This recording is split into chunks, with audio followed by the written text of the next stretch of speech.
Do you like movies? Do you like robots? Do you like movies about robots? Well, introducing Movies by Robots. Oh my god. What is that? What is that? Oh my god, it's making me sick. Get it off the screen. Hi everyone, I'm Duncan, and the goal for this video is to convince you that AI does not belong in the filmmaking industry.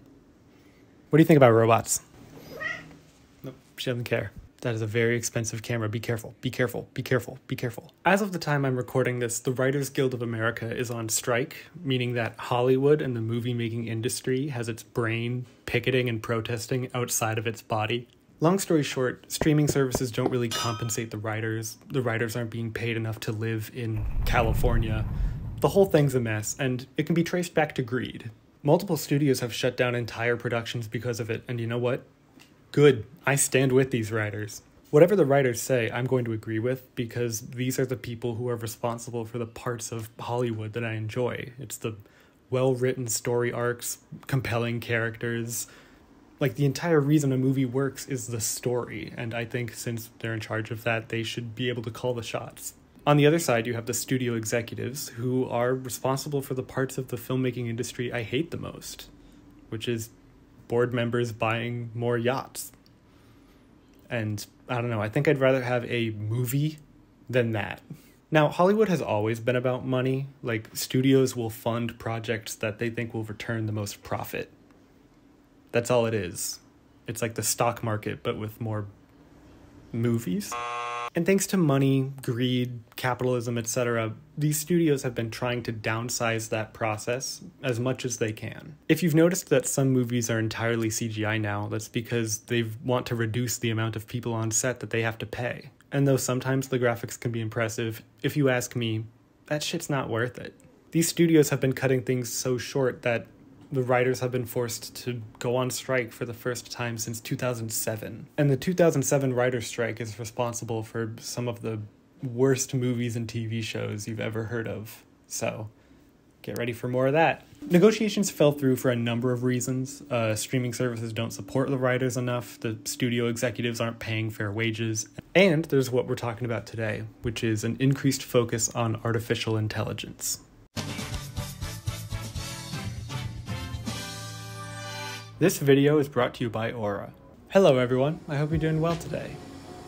This is my missing data. I went around to one or two websites I shouldn't have, I put in my credit card number because they asked so nicely, and then just my data was gone. I'm pretty sure that if I had used Aura in order to protect my secure information online, I would have been fine and I would still have my arm. Everything down to emails, passwords, IDs, it's all under Aura's protection. It's like having a bodyguard with you at all times, making sure that you're safe. Ow! Okay, well that's probably the debit card information I put into that email. I did use my email for a few subscriptions. Ow! Oh, why the head? Aura would have told me immediately if my emails were compromised, and it would have given me the chance to shut down any illegal activity I saw happening. Not to mention, I completely missed the fact that if I used aura.com/Kunkin, I would have gotten 2 weeks of a free trial just to see if I liked it. And I probably would have, given the look of me. I'll even put the link in the first line of my description so you all can avoid the fate I'm in. You don't have to call me a hero, but I'd like that. Protect your identity, protect your data, and do it for 2 weeks free if you use the code.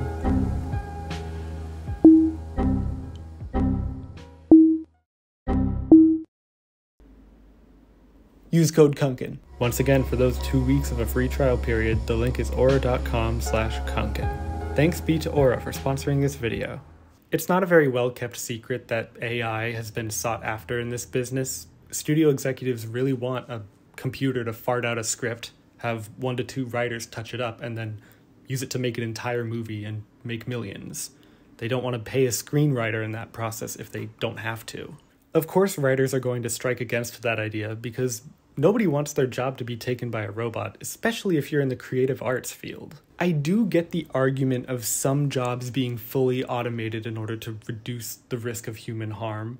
I can be swayed of that. Yes, if you have a collapsing factory full of underpaid working class people, I would want them out of there. Replace that with robots, absolutely. But you show me a movie studio and no, those aren't the same.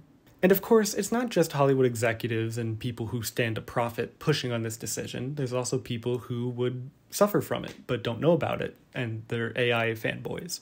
Imagine an Elon Musk supporter, and then imagine that they think they know better than Elon Musk, because credit where it's due, he's been warning us against AI for a long time. And normally I would want to be objective and give them the chance to explain their side of the argument, but a lot of the time they're creepy towards women, so that kind of tells me all I need to know. I think the quintessential example of AI fans is this post that went viral a few months ago. I probably can't show a lot of these pictures, but the entire idea is that AI-generated models would mean that it's over for women, real women. It's over. To me, this is the perfect example of the individual pro-AI movement, because if you zoom in and look at the details, wrists don't bend like that, spines shouldn't curve like that, and there's really no humanity in those dead eyes. But these people don't care because boobs, woman boobs, girls, boob women. And really that's all they were asking for it in the first place. So on one side you have the studio executives and this crowd, people who want something cheap and easily made. And on the other side, you have the writers' strike and the people against AI because they want to support human creativity. You can pick your side. To me, it's pretty obvious. If you ask me or reread the video title, I don't think that writers can be replaced by AI. And I'm not trying to say that AI can't write, because there's a lot of examples of articles or video scripts that AI has been able to produce. But while AI can write, it can't create like writers do, and I think there's a huge difference there. AI works by reading your prompt, scanning the internet for similar examples, and then stitching together what it finds to be as close as it can be. You tell it what you want, and it tries to go find it for you. But finding and creating just aren't the same. And people have been arguing for Hollywood to incorporate AI for a long time, even so much as recently. I saw this tweet from someone on Team Robot that took off recently, claiming entire productions could be automated. Hollywood is done for. You might not believe me, but this is AI generated. And then this is the movie that it's created for us. In a world of glamour and intrigue, where nothing is quite as it seems. It's like stepping into a whimsical dream. One chance encounter leads to a night of unforgettable adventure and romance. In the glamorous 1930s era. Okay, stop. I'm not going to make you watch the whole thing. It's just more of this and this, so let's not. Yes, you have a lot of the small, creepy details, like the hands with too many fingers or the faces warping in and out in the background, but to me, it's kind of easy to highlight these and make fun of it, and there's really other problems that I want to get to here. Maybe just a little bit. What the hell is this? Whose arm is that supposed to be? It's not hers, and it's not his. The prompt that was used here is pretty clear. It's to make a movie in the style of 1920s America, complete with the jazz clubs, the wealth on display, and all the partying that those affluent white people were known for back then. I think the goal was to have the end result be something similar to movies like The Artist or Chicago or The Great Gatsby. And I think this because I'm pretty sure the robot just digested films like The Artist, Chicago, and The Great Gatsby. Down to the blatant plagiarism, the software didn't create this out of nothing.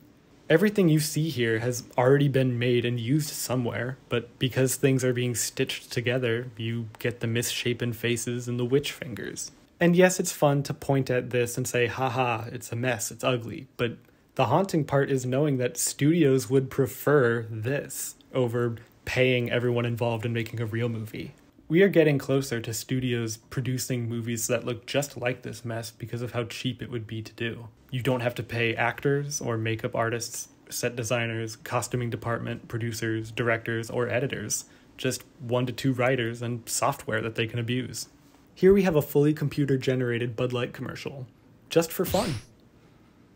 No, I'm pretty sure this is following the boycott for Bud Light because of the trans woman they had in a commercial. And I think you'd agree by looking at this. It's new as in we've never seen it before, but it's very familiar because it's just 100 Bud Light commercials you've already seen stitched together. It's nothing new, it's reductive. Hey Duncan, writers reuse concepts that have already been used, right? They just reference movies they've already done. So your argument is pointless. Checkmate. Absolutely, lazy writers can try and pass off something as new after it going through only minimal changes. Absolutely. Absolutely. All the time that happens. But I think most of the time people are just inspired by things they've seen, which is not a crime. In the worst case scenario, if it was just blatant plagiarism, they would probably be hit with some kind of copyright law. Does AI have to deal with copyright law? Oh boy, they hate that question. What I find insidious is the repetition of the "it's over for Hollywood" or "it's over for women," as if these things can be easily replaced. I think these people are convinced that by making something more accessible, that makes it better, which is a very American way of looking at things. The self-described film nerds who are in favor of Hollywood adapting AI are probably the same type of guys who think that movies are made by a director and not also by the small army it takes to make sure the movie happens. Hey, what if Wes Anderson directed Star Wars? Me like Star Wars, me like Wes Anderson. Two good things me like, double good, right? The entire concept of two things they like coming together is really exciting to a lot of these people, but the end result is just a bunch of incomprehensible collages of weird but vaguely familiar scenes. It's because there's no humanity here. There's no drive or passion. It's just an algorithm doing what you told it to do. And a lot of people pretend like this is preferable. Because if there's one thing Star Wars fans are known for, it's accepting change. And you could argue that the current model that these studios are using now is regressive. And I would say, finally, we can have a good conversation about that. Because yeah, there is room there to argue. But under this context, I would rather have 1,000 similar TV shows if they were all made by unique and individual production teams of artists being able to exercise their talent. I'm not going to demand we get more of a lower quality just because a robot made it quicker. I've only been on a few movie sets because I'm a worst case scenario film student, and oh my god, they are not all perfect, but it's meaningful. The attempt at making a movie is meaningful. And typing a sentence into an algorithm and getting something easy, there's no meaning in that. These studios are so obsessive over the value of their movies that they've completely overlooked the value of movie making. Got 'em. Ooh, that's a quote. You're free to disagree with me, but if you really want to argue that a robot-made movie of this thing staring at you while whimsical twee music plays on a loop would make a good film, I don't think you should really be even at the table where this discussion is being had. I would urge you to show your support to these writers in any way that you can. Pay attention to the actors and the people within Hollywood who are supporting this, and look out for the studios and news sources that are trying to speak out against this. Most importantly, whenever necessary, speak out against AI. Make sure it's well known that we don't like this. These companies think we'd accept slop if they just dumped it in front of us, and we're the customers. If they know we wouldn't take that, then they're not going to move forward with this. And the good news is that the fact that this writer's strike has already been so powerful is a pretty good sign that they know what we support. We're on the precipice of a pretty big change, but as long as these writers continue to get our support, I think the power is on the right side of the negotiating table. Let's just keep artificial intelligence out of art.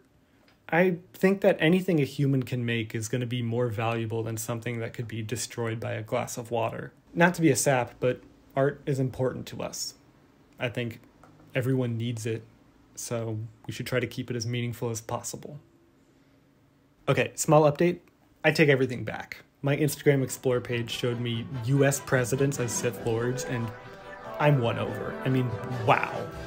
I would kill 1,000 riders if it meant we got to see a little bit more of this. Look at that. They should make this into a movie.